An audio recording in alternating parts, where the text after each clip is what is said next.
ഒരു മനുഷ്യൻ മറ്റൊരു മനുഷ്യനോട് ഏറ്റവും കൂടുതൽ പറയുന്ന നുണ എന്താണെന്നറിയാം? തിരക്കിലാണ് എന്നതാണ്.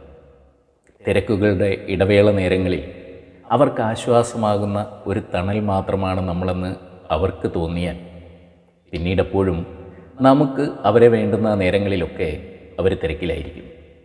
നമ്മൾ ഒരു തണൽ മരം പോലെ വെയിൽ കൊണ്ട് പൊള്ളും. ഇത്തിരി നേരം നമുക്ക് സാന്ത്വനമേകാൻ സമയമില്ലാത്ത മനുഷ്യരുടെ തിരക്കുകളൊക്കെ വെറും അഭിനയം മാത്രമാണ്.